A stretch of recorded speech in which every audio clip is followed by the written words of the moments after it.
Hey guys, here Francesca at Tiff 50. Today I'm interviewing Khalil. Take 3. Cut. Hey guys, here Francesca at Tiff 50. Today I'm interviewing Khalil Joseph about their movie Black News, Terms and Conditions. Hi Khalil. Hello, how are you doing? Doing good, how are you? Excellent. I saw your film on Friday, right? What's the premiere? Yes. And I was sitting like second row. That's close. It was close. It was close. Probably too close. I had the screen like this. Eesh. You know when in the movies they're doing like the brainwashing scene and the eyes are open like this and the images are flashing. Yeah, that would be a version of that for sure. And at the beginning I felt like that, but I think it's a good film to feel like that with. It like really entered my system. That's the feeling I had after. So that was your only time seeing the film? Only time. Oh, wow. A very special way of seeing it. Maybe the P&I screen probably would have been better. Maybe, but I wanted the full experience. And it was nice hearing you talk as well and introduce the film, because at the beginning you said this thing that the film was crafted like an album, and that set my brain for the entire film. Oh, that's cool. Yeah, like I had never recently. There's this. I'm very bad with names. This Kendrick Lamar album that I had never listened to, and my friend sat me down and we listened to the whole vinyl together. And I was laying in the floor the entire time. And while watching the movie, I felt like a very similar experience to when I heard the album recently. Oh, that's cool. Yeah, That's great. and I wanted to ask you, like, you talked a little bit about it during the screening, but I wanted you to maybe tell us a little bit more about this idea of how to craft a movie the way you craft an album. Yeah. I am a filmmaker. I am not a musician. So it's a large extended analogy, if you will. The closest, the best example I can give is, I know that albums aren't written all out before you start making it. It's something that you have the general concept of what you want it to make, and you have a lot of the ideas, but a lot of it is figured out in the studio and with people that you're working with. And that's absolutely how we made this film.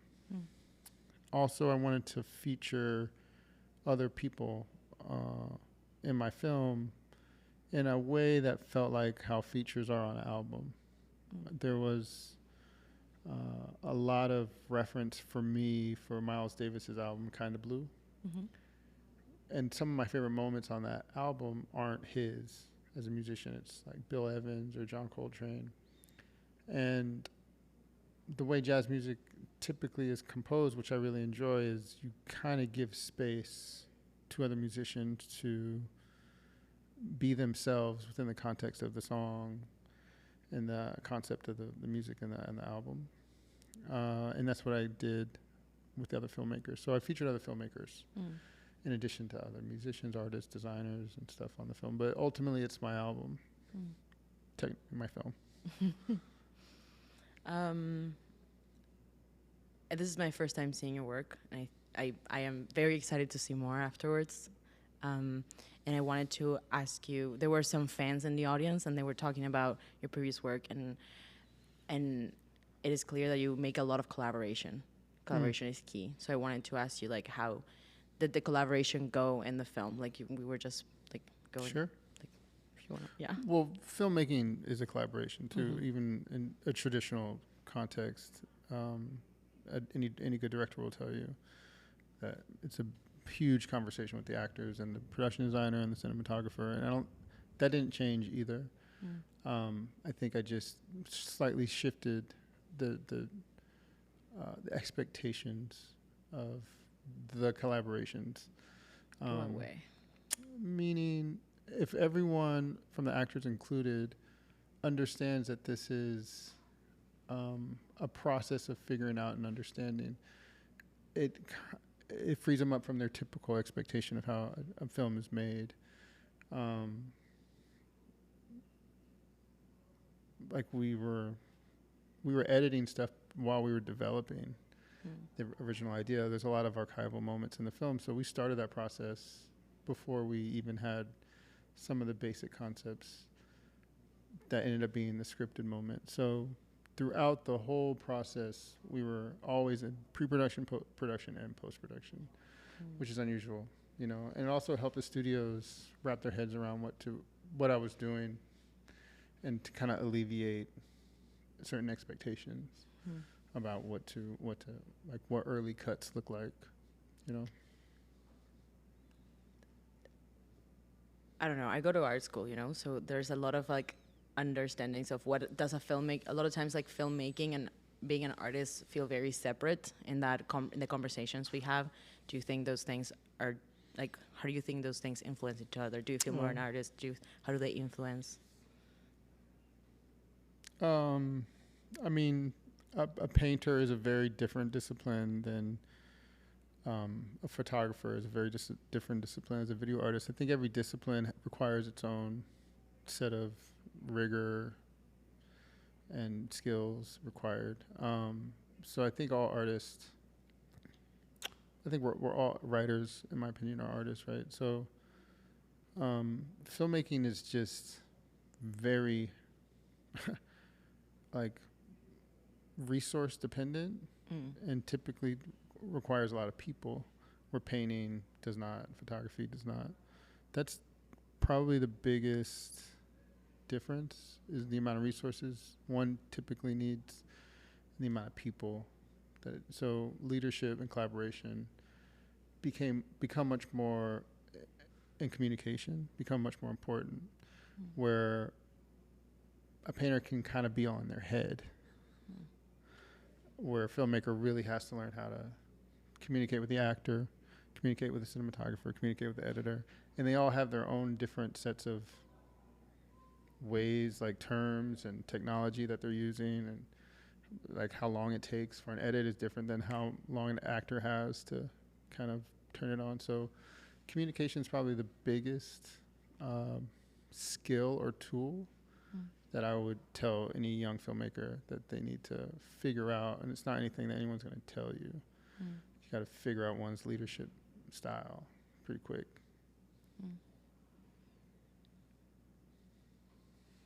I hadn't heard. I have heard it, but I hadn't heard it like that. That's really interesting.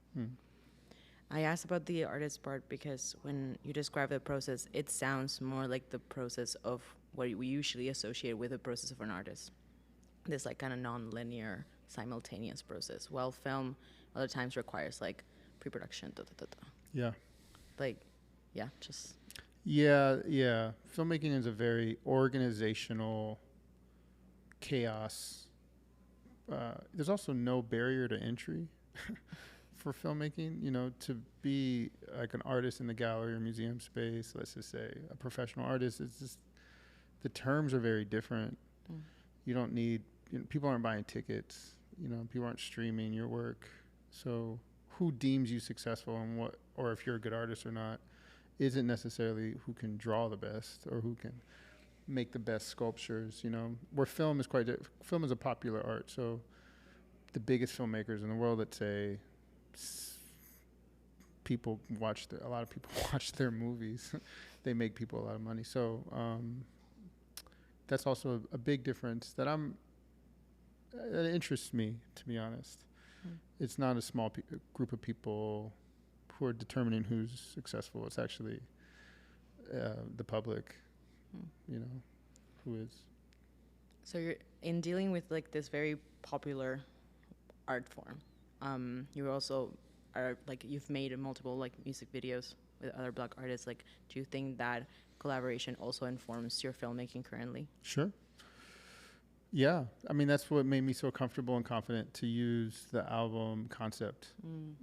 Also thinking about movies formally. For example, me including my own personal narrative was I was only able to make sense of it for me in as much as there's musicians I've worked with who make music about their lives and what they're going through, but it doesn't feel like autobiography, I guess, or documentary. It's very common for musicians to make music about their breakups and family stuff, and and that's what audiences love about the music, is it feels so personal. A lot of times, and they use lyrics to smudge some of the details.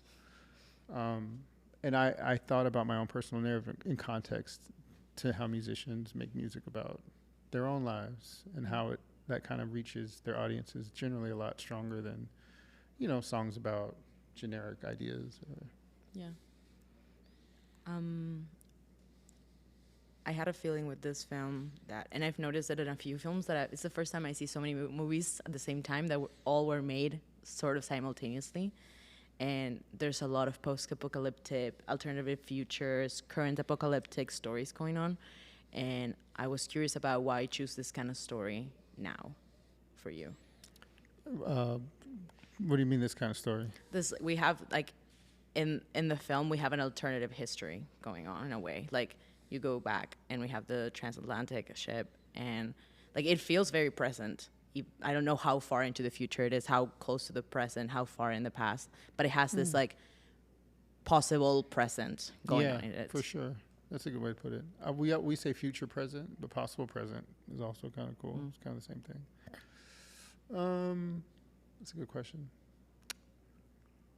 It was the Nautica, I think, is what you're talking about, which is the kind of fictional shipping. Yeah. I mean, how much should I share that people haven't seen the movie yet? Well, according to my publicist, the Nautica is this.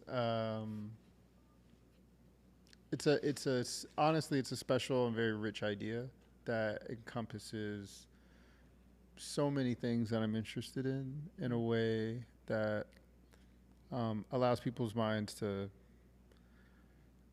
kind of similar to your question, kind of start making relationships to things without it being like a direct conversation. There's also, so the fictional shipping company in our film does connect all the Black coastal cities in the world. At the moment, there's no airline or company, passenger transport company that allows Black people to move like that. So someone from Senegal can't really go directly to Brazil and Jamaica, and so in our film that exists, and I can imagine very quickly, if that did exist, specifically as a shipping boating company, what kind of exchanges and histories would have occurred culturally and intellectually and economically, if it did, and that became the foundation for a lot of ideas that we explore in the film. Can you hear that? Yeah. Nice. It's been a strange experience. Sometimes I leave a very, very, very sad movie and I step out of the light box of the Scotiabank, and then there's loud Oh, sure. and I have like a little bit of shock. Also, how many movies are you guys watching? This morning I watched my 9th movie. In how many days? Since Thursday. So about 2 films a day or something? 2 films. Yesterday I watched 4. Wow. But 2, 4. Today, 3. Tomorrow, maybe 1. I may take a break tomorrow. And then every day at least I have 1 until Saturday. Wow. I like movies. What do you think about Lucrecia Martel? I love Lucrecia Martel. I got into film because of her. I started the festival with a P&I of Nuestra Tierra. Because I was like, that's how I'm going to start a festival, with her film, which I've been waiting for years. And in 2020, before we went into the pandemic, like 3 days before, I went to a talk she did in Buenos Aires, and she spoke about the production of it. So I've been like hyping this movie for so long. What's the next film of hers called? Nuestra Tierra. What's the translation of that? Landmarks. Landmarks. And on Tuesday, I might go again to see it. It's playing in this festival? Yes, it's like the North American premiere. You should go see it. It's great. I liked it. I mean, I'm sure it's amazing. It's very different because it's a documentary. It's very documentary, so it's her first time. But I feel like her films are so like cinema verite that it like feels like it makes sense. Yeah. Right. She's definitely one of my favorite filmmakers, but one of the things that she does is you don't quite know what's going on all the time, but somehow she's confident about what the story is that she tells, and I can feel it. And yeah, she's definitely one of the greats working right now. I think it is very special to make a documentary, and also like the film is about this indigenous group in Argentina. Oh wow! And the indigenous relationships between the state and it's very different from, for example, the States or Canada. So it also in the movie reflects a lot on like Argentinian history. So like it really affected how I like look at my own history. Is it still about like Salta region? It's like next to Salta, so it's Tucumán, but it's like nearby Salta region, which is the first time she left Salta for Sama. Yeah, it's the only one. The only one. So now this one she also leaves Salta. But I feel in a way it's very similar to La Ciénaga, the swamp, because those relationships that appear in the swamp between like they build out help in the house, they are indigenous.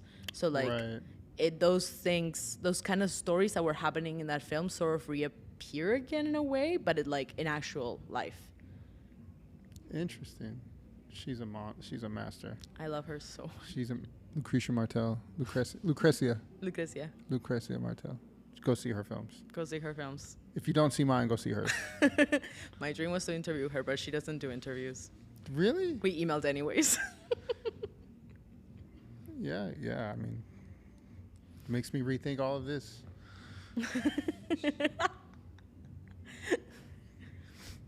She's very private. I don't know. I'm a fan.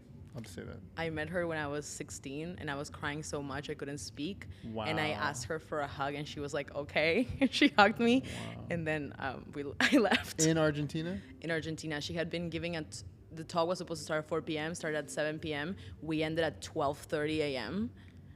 It was a great talk. She invited a friend who's like a very important album designer, like cover designer. And they showed a PowerPoint of all his albums. She was talk about movies. She didn't. They spoke about his albums for like 6 hours.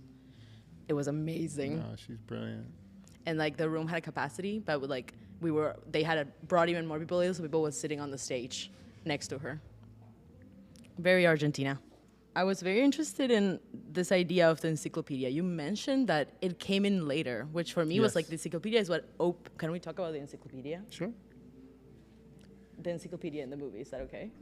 The encyclopedia, I think, is one of my favorite parts of the movie. I'm a big fan of archive. And so for like this huge archive, and I felt in this thing of like so much of it is archive based on like facts and history that when the fictional parts start to appear, they blend so beautifully. I stopped knowing which was true, which was false, and you use that beautiful clip of Agnes Barda, and in that, just like how the crafted like an album set my mind, that clip from Barda also was like, okay, that's it. I trust you.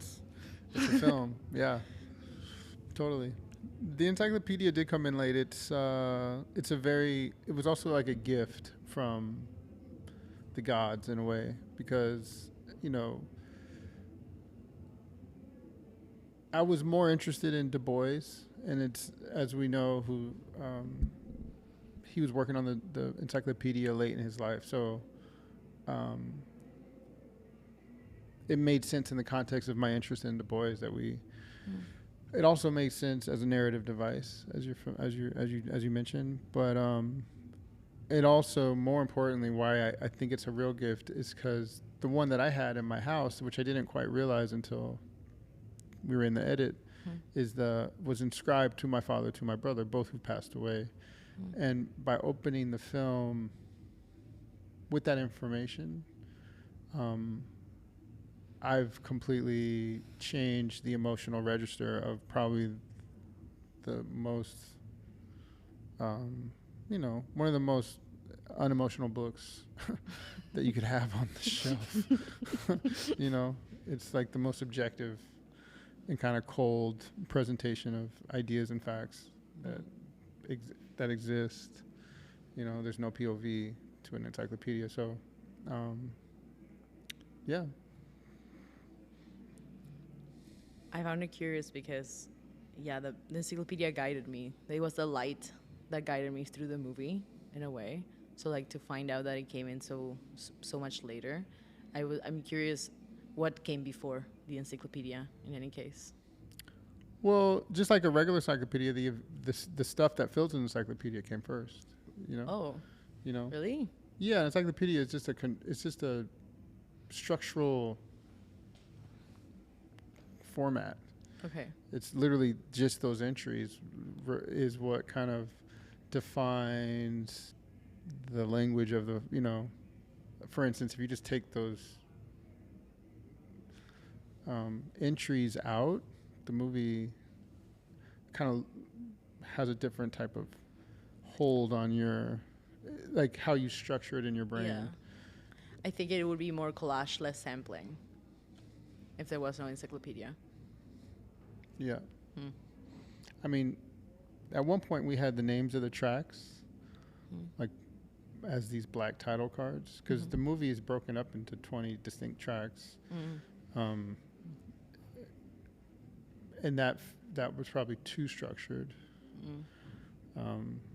And experiencing it as one cohesive experience has actually turned out to be the best version of the thing. But the entries help a lot. Yeah. When looking at the film and making it, did you have people watching it and maybe telling you stuff, or not as much? Was it more a private, like, editing process? No, of course we had people watch it. There was I mean, like, friends, family, other artists. Yeah. Yes. I'm sorry. I'm trying to decide if I should tell an anecdote. You can tell me no. You can tell no. That's what you're seeing. We can go to. I have more. Yeah, it found its shape though in the edit by continuing to make. But honestly, a lot of the process was pretty sacred, because there was no typical script to follow. Sometimes the subtlest, you know, I don't know if you remember, I mean, we all probably remember being a teenager. Sometimes like just one offhanded comment about you becoming, you know, whether it's, you know, how my facial hair was growing in or how my voice sounded would kind of really land it was like emotional. And so the movie was like that. There was a lot of awkward stages that if someone said something a little too, so we didn't share the film until we had a more sense of what it was, to be honest. Yeah. Yeah, sometimes too many voices make the film lose the voice. Yeah. I mean, yeah. I'm learning that there's all these stories that are just obviously coming to mind, but I'm just trying to share what I should share. That's okay. This is by Rev, my producer. There's a scene of from the Godard. It's like, what's the name in English of the movie? My Life to Live. My Life to Live is the name in English. Okay, My Life to Live.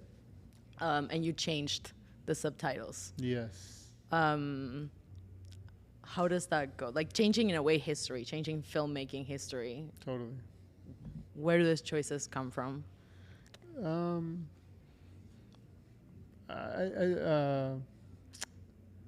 Yeah, there's a lot there. I mean, in many ways, it's a direct reference to Godard. He did that late in his career in his last few films. What you heard wasn't what you saw subtitled, which is just a cool formal maneuver and gesture that no one really does or did. And so I was also paying homage to him, but also using my own interest in narrative. So in many ways, it's something he would have done but I did it over his own movie. But I also, anyone who's familiar with Godard's work knows that he's extremely political. And so the conversation I have is extremely political, but it's in my own POV. You know, he was also just very witty and funny and playful. And so it kind of is very playful, but more importantly, the inclusion of that whole scene is me planting the flag of sampling, bringing sampling to film language in direct relationship to Hollywood. I mean, obviously, he's not a Hollywood filmmaker by any stretch of the imagination, but he is a world famous filmmaker. It's not me using a random piece of footage. It's like using one of the classics of cinema in my own way. And sampling, as we know in music, was pioneered by hip hop.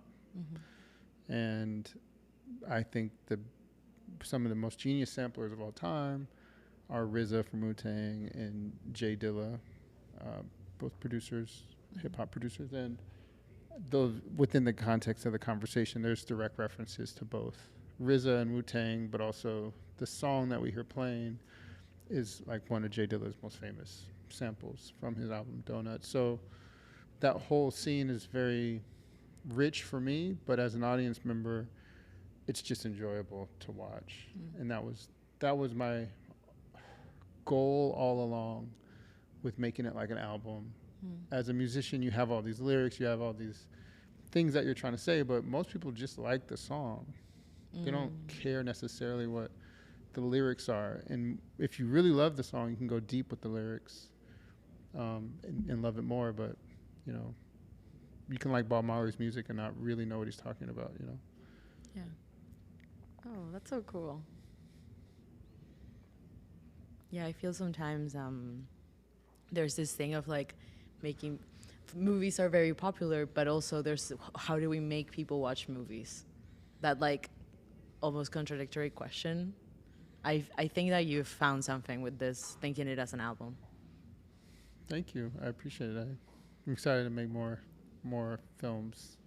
I'm excited to see more. He's saying wrap it up. Wrap it up. Sorry. I think. Unless you're saying.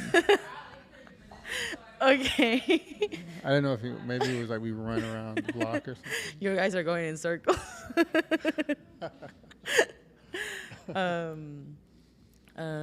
Thank you so much, Khalil. Thank you guys. I appreciate you guys watching the film. This was so much fun. It was my first fun movie. I have seen all sad. Oh, okay. So yours was also my first fun movie of the festival, and it was. You have that on. Welcome. You have that on wax. That's how you're gonna start. You're gonna make that the intro of the whole thing. Bye, guys. Thank you. Bye.